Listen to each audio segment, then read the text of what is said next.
Kaya po sa amin, hindi po kami nagkamali na sa mga panahong every inch ng lupa ay commercially important.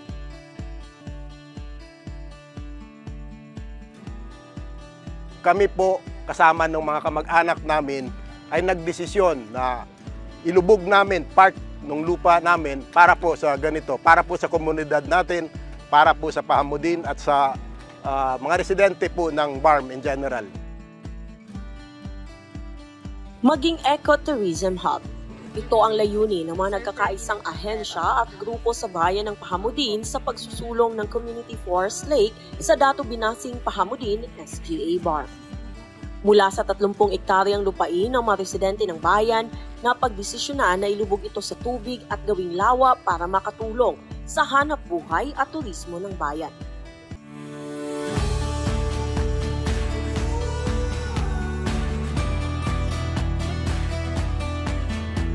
Naging inspirasyon nito ang ilang mga forest lake na matatagpuan sa bansa, katulad na lamang ng forest lake sa Lake Agco kung saan napapalibutan ng mga punong kahoy ang lawa at dinevelop upang maging ecotourism at makatulong sa pag-unlad ng turismo ng bayan.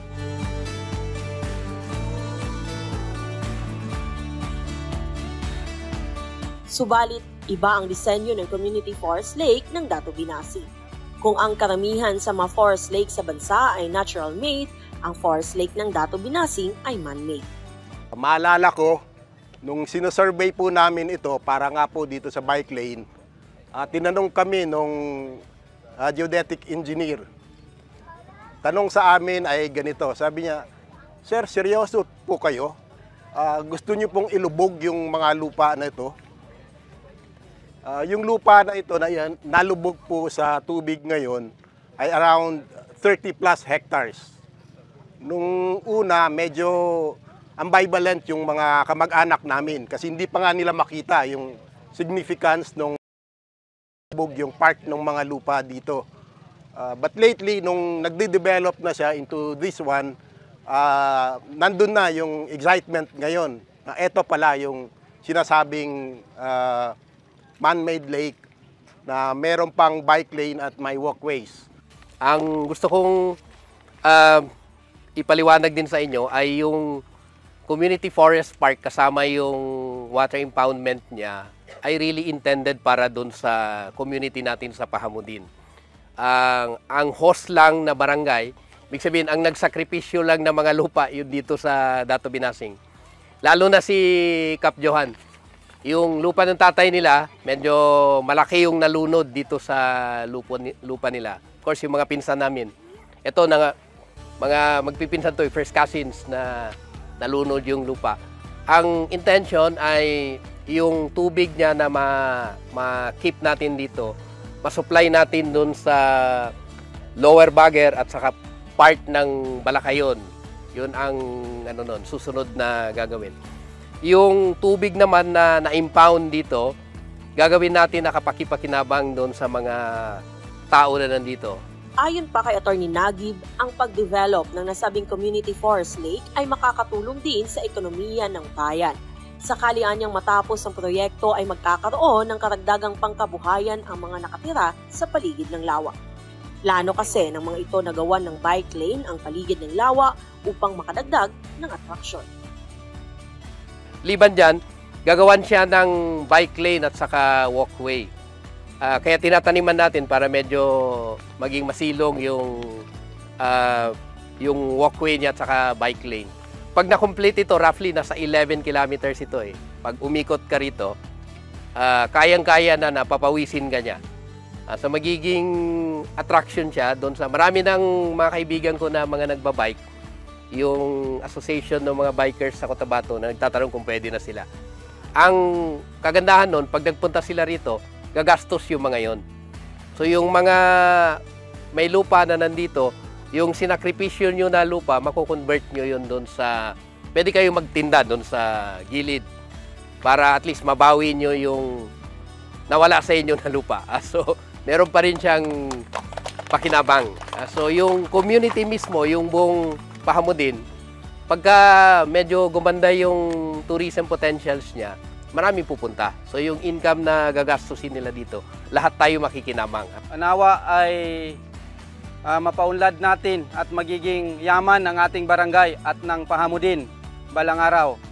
Magiging ecotourism ito ng Pahamudin, magiging silungan ito ng mga hindi lamang mga tao o ng pamilya ng Bangsamoro, kundi at ang iba't ibang mga species na nandirito ngayon. Kaya upang mas mapaganda pa ang proyekto, nagsagawa ng tree growing activity ang iba't ibang ahensya sa lugar kung saan nakiisa ang mga mag-aaral, mga guro, ilang kasapi ng mga political groups kagaya na lamang ng Serbisyong Inklusibo, Alyansang Progresibo o SIAP Party at United Bangsamoro Justice Party, mga lokal, barangay officials ng bayan, PNP at PFP.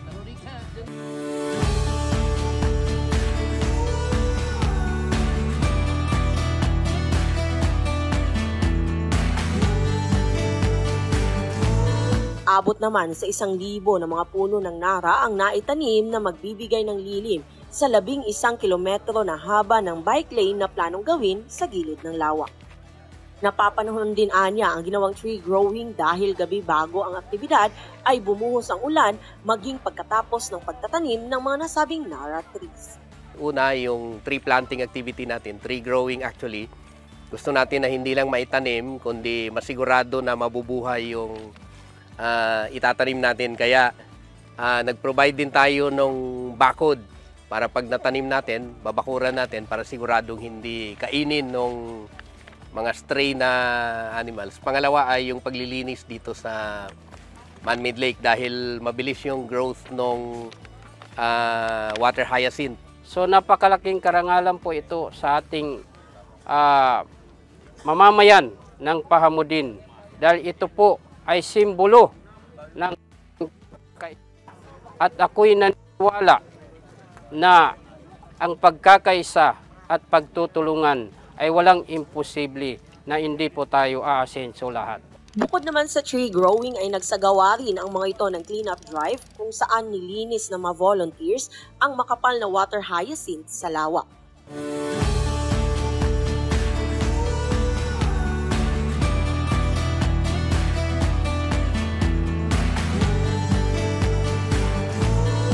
Namahagi din ng abot sa 250 na sako ng bigas na nagsilbing food for work sa mga nakiisa sa aktibidad na mula naman sa tanggapan ni na Member of Parliament Attorney Ras Mitmog at Member of Parliament Amir Mawali. Nakiisa din sa programa ang tanggapan ng Ministry of Trade, Investment and Tourism Bond.